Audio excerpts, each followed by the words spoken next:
Before we react to today's mock draft, I need you guys to do one thing for me. Get in the comment section down below. Name a player you want the Baltimore Ravens to draft. It could be their first round selection. It could be a sleeper player they get in the 5th, 6th, or 7th. Just let me know your answer.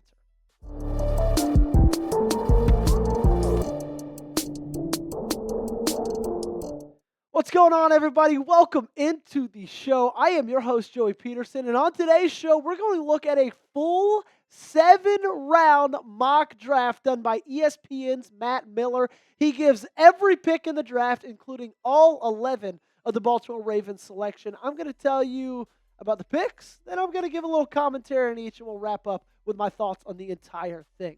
Let's start with the first round, though. I'm not going to go pick by pick by pick. I'm just going to give you the highlights. Cam Ward, number 1 overall selected. Shedeur Sanders is going to be a New York Giant per Matt Miller. Tetairoa McMillan, a guy who I've thought could possibly fall to 27 of Baltimore.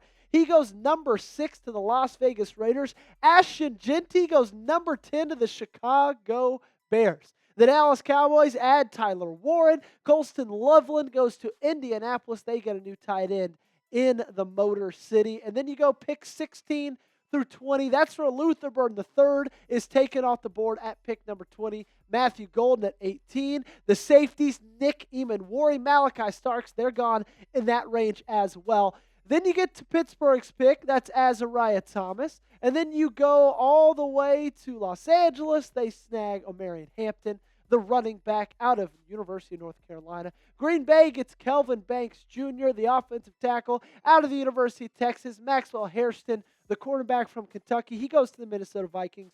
Josh Simmons, Houston gets a much-needed offensive tackle help. And then, one selection before us, Los Angeles Rams, they get Jackson Dart, quarterback of Ole Miss. But this is what you came for.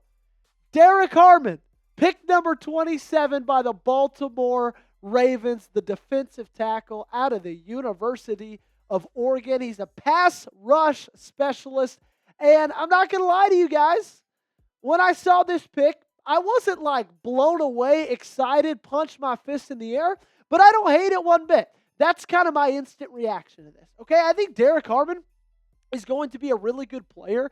And the way that Baltimore has just kind of set up their roster, it seems like their plan might be going into this draft to just get best player available in the majority of the rounds. And I think that's what Derrick Harmon is here in the first. See what Matt Miller had to say.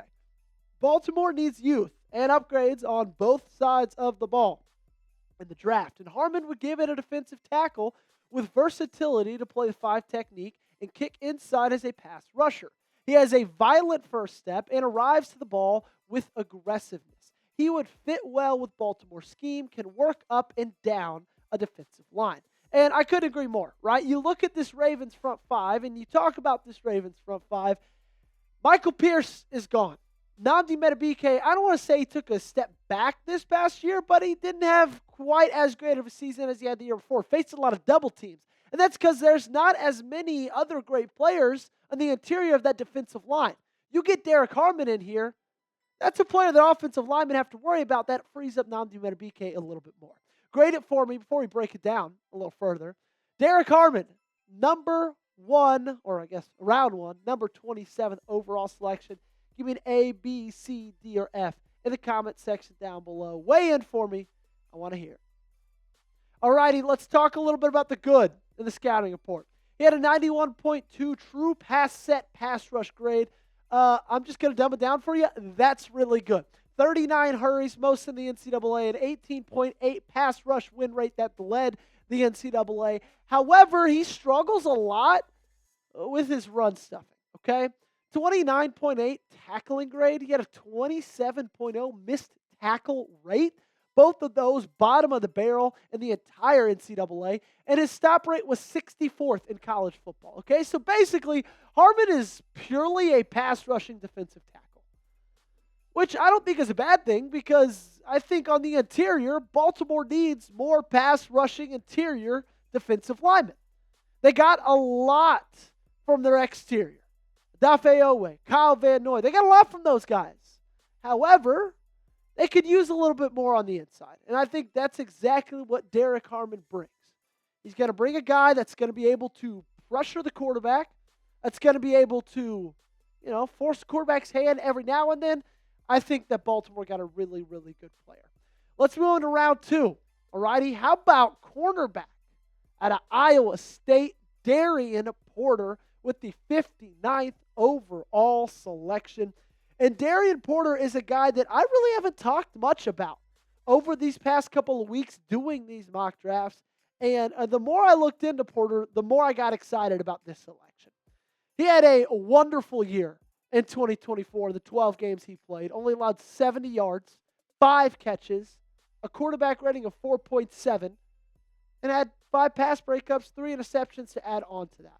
And if you look at the depth chart, as it sits right now, Chidobe Awuzie is a starter on this team. It's either going to be him or it's either going to be TJ Tampa. It's going to be one of those two guys.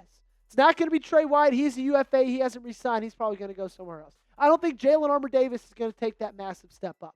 And so you got to look to a guy like Darian Porter that you're getting in the second round, and you got to say, okay, we saw you do it in college. Can you come do it in the National Football League? Can you come and I'm not saying he's going to just allow 5 catches like he did in college, but we've seen the tape. We've seen the possibility. We know what he can do as an outside cornerback. This team needs that. I don't see them making any big splashes over the next couple of months or the next couple of weeks leading into the draft. I think Darian's the pick there in the second round. I love that selection. Let's move on to the third.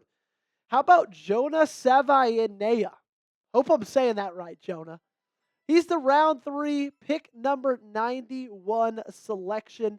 And you look at this offensive line, and you know what?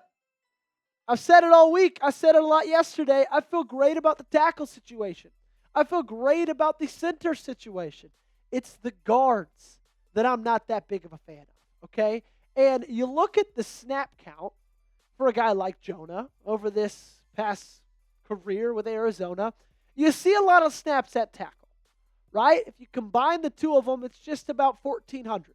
But you also see that almost 1,000 snaps at right guard. So that tells me two things. One, he's a guy who can play all over the place. And two, he's a guy who ended his career at Arizona on those tackle spots. However, he feels different going into the NFL. He said in the Big 12, the scouting combine, or the Big 12 Pro Day, I should say, that he sees himself as more of a guard in the NFL. He said he likes to get his hands on people a little bit quicker, and you're not able to do that as much as a tackle. Okay, and so this isn't a guy who we're going to draft and just sit behind Roger Rosengarten or Ronnie Stanley. No, this is the guy that I believe can challenge Andrew Voorhees for that starting spot at left guard. Let's go into round 4, shall we? Pick number 125. Give me Ashton Gelati.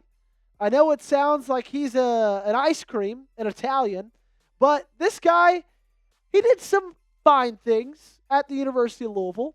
43 tackles, 10 of those were tackles for loss, which is phenomenal. However, you see that sack number is only 4.5. Pressures are good, right? I'm not going to complain about 57 pressures ever. He's one of those guys that needs to turn pressures into sacks. He had a lot of opportunities to do so. Missed a decent bit.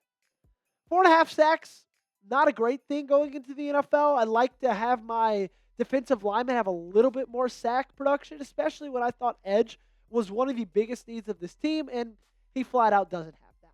What say you? Let me know in the comment section down below. When should the Ravens draft an edge? They waited to the 4th round in this mock. Would you wait that long, or would you go ahead and get one in the first couple of rounds, the first 2 days? You let me know in the comment section. They go wide receiver in round 4, their second selection in that round, pick number 136. It's Nick Nash, San Jose State University, and Nick Nash had a hell of a year in 2024. 104 catches, 1,300 yards, 16 touchdowns, only 6 drops on 171 targets. I think Nash has all the potential in the world. I think one of the reasons that he's falling to late in the 4th round is twofold.